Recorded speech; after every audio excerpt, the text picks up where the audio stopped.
নমস্কার বন্ধুরা, আপনাদের সবাইকে স্বাগত জানাই।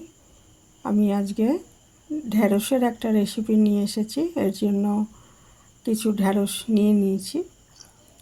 ঢ্যাঁড়স ভালো করে ধুয়ে আমি কেটে নিচ্ছি। মাথার দিকের এবং তলার দিকের অংশটা একটু করে বাদ দিয়ে দিতে হবে।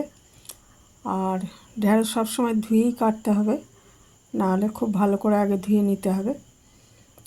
ধুয়ে একটু বড় করে কেটে নেব, একটু বড় সাইজের করে কেটে নেব। মানে ভাজার জন্য যেরকম একটু ছোট করে কাটি আমরা, সেরকমভাবে না, একটু বড় করে কাটবো।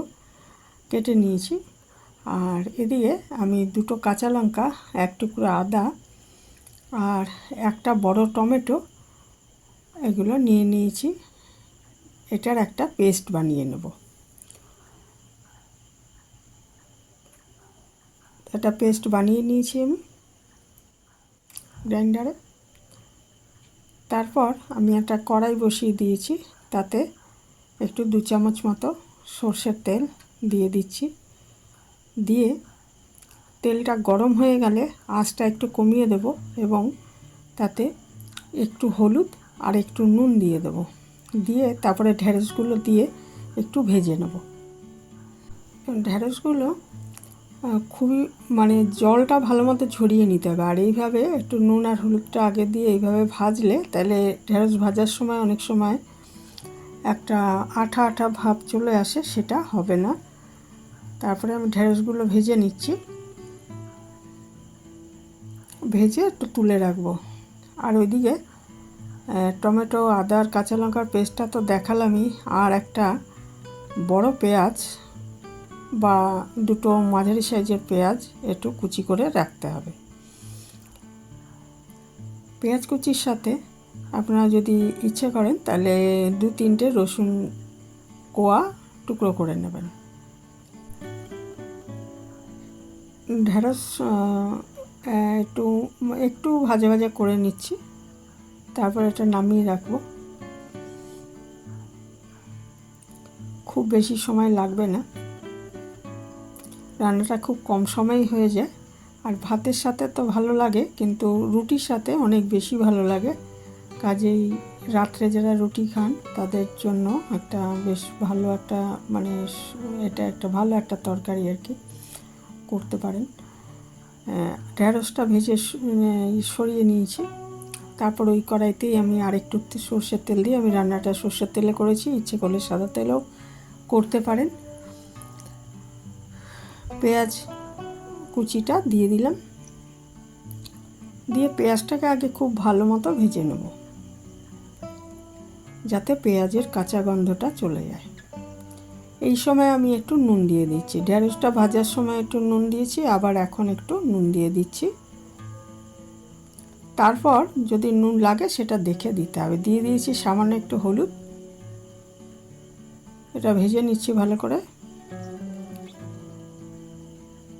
কাঁচা গন্ধটা যখন একদম চলে যাবে পেঁয়াজের, তখন আমি এর মধ্যে ওই পেস্টটা দিয়ে দেব। টমেটো, আদা আর কাঁচা লঙ্কার যে পেস্টটা করে রেখেছি সেটা দিয়ে দিচ্ছি।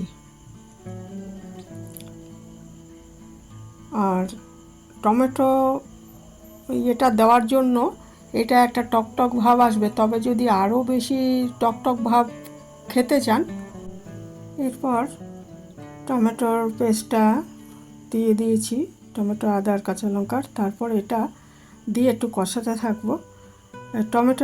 টমেটো আর আদার কাঁচা গন্ধটাও চলে যাবে। সেই সময় আমরা এর মধ্যে একটু কষাতে থাকবো। যখন চলে যাবে তখন এর মধ্যে আমি আরও কিছু মশলা দেব। সেটা হচ্ছে 1 চামচ জিরে গুঁড়ো, 1 চামচ ধনে গুঁড়ো এবং একটু লঙ্কা গুঁড়ো, পরিমাণ মতো লাল লঙ্কার গুঁড়ো। আর আপনারা যদি বেশি একটু কি বলবো, টক ভাব পছন্দ করেন খাবারের মধ্যে, তাহলে একটু কিন্তু আমচুর দিতে পারেন এর মধ্যে। আমি অবশ্য আমচুর দিইনি, শুধু টমেটো পেস্ট দিয়েই করেছি। তো 1 চামচ জিরে গুঁড়ো দিয়ে দিলাম। আর 1 চামচ দিচ্ছি ধনে গুঁড়ো।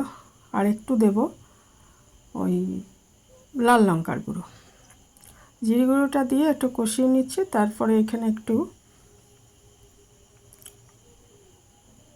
ওই যেটা গ্রাইন্ডারটা ধুয়ে একটু জলের মধ্যে দিয়ে দিলাম, দিয়ে আবার এর মধ্যে ধনে গুঁড়ো দিচ্ছি আর লঙ্কার গুঁড়ো দিয়ে এটা খুব ভালো মতো কষিয়ে নিতে হবে, যাতে সমস্ত মশলার কাঁচা গন্ধটা চলে যায়।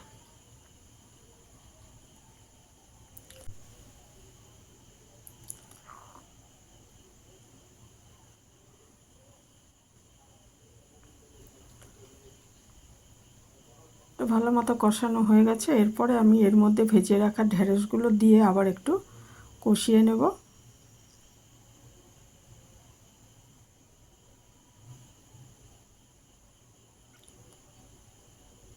মশলাটা ভাজা হয়ে গেছে, তেল ছেড়ে দিয়েছে। এর মধ্যে আমি ভাজা ঢেঁড়সগুলো দিয়ে আবার একটু কষিয়ে নিচ্ছি। কষিয়ে নিয়ে তারপরে এতে একটু জল মেশাতে হবে, কারণ ঢেঁড়সটা যেটুকু সেদ্ধ হওয়া বাকি আছে আর এই রান্নাটা একটু মাখা মাখা হবে, তাই বুঝেই জলটা দিতে হবে। অল্প জল দিয়ে এটা ঢেকে দেবো 5 মিনিটের জন্য। মিনিট 5 হলেই তাহলে ঢেঁড়সটা পুরোপুরি সেদ্ধ হয়ে যাবে এবং এটা রেডি হয়ে যাবে। আর এটা রুটির সাথে খুবই ভালো লাগে খেতে। ভাতের সাথেও খাওয়া যায়, সেটা নয়, কিন্তু রুটির সাথে বেশি ভালো লাগে।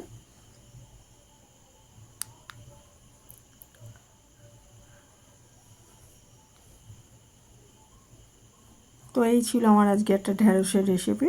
এটা মশলা ভিন্ডিও বলতে পারেন। ঢেকে দিলাম 5 মিনিটের জন্য।